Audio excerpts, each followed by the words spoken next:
ये बुलेट मेरी जान ना ना ना ना ना।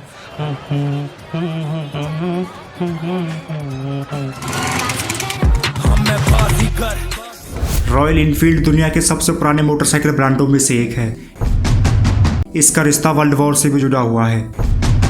रॉयल इनफील्ड की शुरुआत साल 1893 में इंग्लैंड में हुई थी और तब इसका नाम इनफील्ड साइकिल कंपनी था। साल 1901 में इस कंपनी ने अपनी पहली मोटरसाइकिल बनाई थी, लेकिन फिलहाल इसकी मैन्युफैक्चरिंग इंडिया में होती है और इसका एक्सपोर्ट दुनिया के करीब 50 देशों में होता है। दुनिया में जिस एक मोटर बाइक को शान की सवारी समझा जाता है उसे ही रॉयल इनफील्ड कहते हैं। रॉयल इनफील्ड की शुरुआत साल 1892 में इंग्लैंड से हुई थी। तब इसे एल्बर्ट एडी रॉबर्ट बॉकरशिफ्ट ने लॉन्च किया था, लेकिन आज की तारीख में इसका पूरा प्रोडक्शन इंडिया में होता है। शुरुआत में यह company royal small arms factory के लिए बंदूकों के अलग अलग प्रोजेक्ट बनाती थी। रॉयल इनफील्ड कंपनी की शुरुआत हथियार बनाने वाली कंपनी से हुई थी और शुरुआत में इसने रॉयल राइफल्स के नाम से अपनी राइफल्स भी बनाई थी। साल 1899 में इस कंपनी ने 4 पहिए वाली साइकिल भी बनाई थी और आगे चलकर कार भी बनाई थी, लेकिन इस कंपनी को इनमें कोई सक्सेस नहीं मिली। इसमें the new Enfield cycle company को भारी नुकसान उठाना पड़ा, जिसके बाद कंपनी ने कार का बिजनेस किसी और बिजनेसमैन को बेच दिया एंड कंपनी ने अपने आप को मोटरसाइकिल तक ही सीमित कर लिया। इसके बाद ईयर 1940 में रॉयल इनफील्ड को सबसे ज्यादा फायदा तब हुआ जब वर्ल्ड वॉर के समय ब्रिटिश वॉर डिपार्टमेंट ने एक बड़ा ऑफर दिया, क्योंकि ब्रिटेन ने फर्स्ट वर्ल्ड वॉर में मोटरसाइकिल यूज करने का फैसला किया था। ब्रिटेन के बाद सोवियत सरकार ने भी भारी संख्या में रॉयल इनफील्ड को ऑर्डर देने का फैसला किया। दोनों मुल्कों के ऑर्डर से रॉयल इनफील्ड दुनिया भर के देशों में बहुत ज्यादा फेमस हो गई और जब सेकेंड वर्ल्ड वॉर का टाइम आया तो फिर एक बार ब्रिटेन के बड़े ऑफर ने रॉयल इनफील्ड को आसमान पर बिठा दिया। अब जानते हैं इंडिया के अंदर कैसे हुई रॉयल इनफील्ड की एंट्री। भारत को फ्रीडम मिलने के 2 साल बाद यानी 1949 में रॉयल इनफील्ड की एंट्री इंडियन मार्केट में होती है और ये रॉयल इनफील्ड के लिए एक ऐतिहासिक मोड़ साबित हुआ, क्योंकि रॉयल इनफील्ड की बनावट और मजबूती किसी का भी दिल जीत लेती थी। और इंडिया में ये मोस्ट फेमस तब हुई जब इंडियन गवर्नमेंट ने इंडियन आर्मी और इंडियन फोर्स के लिए यूज करने का फैसला किया। ईयर 1955 में रॉयल इनफील्ड ने रॉयल इनफील्ड इंडिया बनाया और मद्रास मोटर्स के साथ कॉन्ट्रैक्ट साइन किया। शुरुआत में कंपनी पुर्जों को इंग्लैंड से इंपोर्ट करती थी, लेकिन ईयर 1962 में इंडिया में इसका प्रोडक्शन चालू हो गया। इसके बाद इंडियन मार्केट्स में बाकी ब्रांड्स की मोटरसाइकिल्स भी आई, जिनमें कुछ हल्की साइज की थी और कुछ बजट फ्रेंडली भी थी। इस वजह से रॉयल इनफील्ड का बाजार इंडिया के अंदर ठंडा पड़ गया। रॉयल इनफील्ड सड़कों पर कम दिखने लगी। इसके बाद यहीं पर एंट्री होती है सिद्धार्थ लाल की। आइसर मोटर्स के मालिक सिद्धार्थ लाल ने रॉयल इनफील्ड को डूबने से बचाया। इन्होंने रॉयल इनफील्ड को एक नया जीवन दान दिया। सिद्धार्थ लाल को शुरुआत से ही मोटर बाइक्स का बहुत ज्यादा शौक था।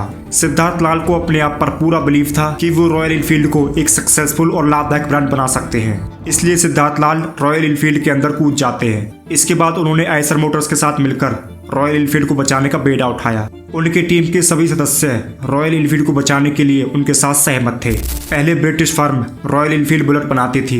ईयर 1971 में ब्रिटिश कंपनी के बंद होने के बाद इंडियन मैन्युफैक्चरिंग ने बुलेट्स के राइट्स खरीद लिए। सिद्धार्थ लाल इसमें अपनी पूरी जान लगा देते हैं। ईयर 1970 से 80s के बीच रॉयल इनफील्ड के मैनेजमेंट की तरफ से कई बड़े फैसले लिए जाते हैं, जिससे कंपनी भारी बोझ के तले दब जाती है। ईयर 1990s में CD100 के आने के बाद रॉयल इनफील्ड को तगड़ा झटका लगता है और ये CD100 वही है जो आज के टाइम में CT100 के नाम से जानी जाती है। CD100 आने के बाद रॉयल इनफील्ड बाजार से बाहर होने लगती है। फिर 1994 में आइसर ने बुलेट पर पूरा भरोसा करते हुए इस कंपनी को खरीद लिया। इसके बाद ईयर 2000 में आइसर ग्रुप को एक तगड़ा घाटा होता है, जिसके बाद सिद्धार्थ लाल के पिता विक्रम लाल ने रॉयल इनफील्ड को बचाने का फैसला किया, मगर सिद्धार्थ लाल अपने पापा की बात से सहमत नहीं थे और उन्होंने इसको प्रॉफिट में लाने के लिए 24 महीने का समय मांगा। उसके बाद सिद्धार्थ डिवीजन के हेड बनते हैं। हेड बनते ही उन्होंने जयपुर में इनफील्ड का प्लांट बंद किया और उसके बाद वो डीलर डिस्काउंट को भी खत्म कर देते हैं, क्योंकि इस डीलर डिस्काउंट से ही कंपनी को हर महीने 80 लाख रुपए का नुकसान झेलना पड़ रहा था। सिद्धार्थ लाल का यहाँ ये कहना था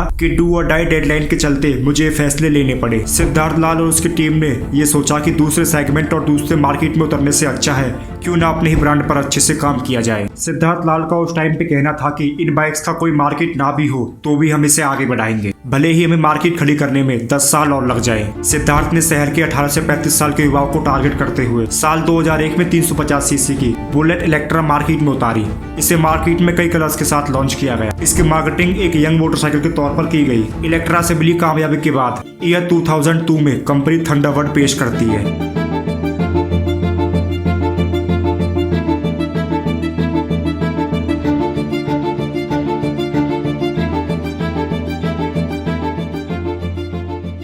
इसे सीरिया मोटरसाइकिल के लिए लाया गया। इस बाइक्स की ब्रेक्स और गियर्स की पोजीशनिंग एक नॉर्मल बाइक की तरह दी गई। पहले बुलेट के ब्रेक दाएं और गियर बाएं पैर की तरफ होते थे। इसके बाद इनमें कुछ बदलाव किए गए। फिर ईयर 2002 में सफर चलता गया। कंपनी मुनाफे की तरफ बढ़ती चली गई और एक के बाद एक भारतीय बाजार में रॉयल इनफील्ड की नई बाइक्स पेश की जाती रही। इससे ठीक पहले सिद्धार्थ लाल ने 150 करोड़ के इन्वेस्टमेंट से चेन्नई के अंदर एक प्लांट खोला, जिसकी क्षमता सालाना 3 लाख मोटर बाइक्स बनाने की थी। साल 2009 में क्लासिक 350 और 500 उतारी गई। साल 2013 के आखिर में कैफे रेसर 535 को लॉन्च किया गया। सिद्धार्थ ने रिटेल आउटलेट्स और मार्केटिंग पर काफी ध्यान दिया। उन्होंने ऐसे आउटलेट शुरू किए जहां बाइक्स खरीदने वालों को एक बेहतर एक्सपीरियंस दिया जा सके। रॉयल इनफील्ड बाइकर्स के लिए एक अलग अलग राइड्स भी ऑर्गेनाइज कराती रही। ईयर 2012 में कंपनी की 81,464 बाइक्स बिकी, जबकि ईयर 2013 में 1,30,000 यानी 51% ग्रोथ देखने को मिली।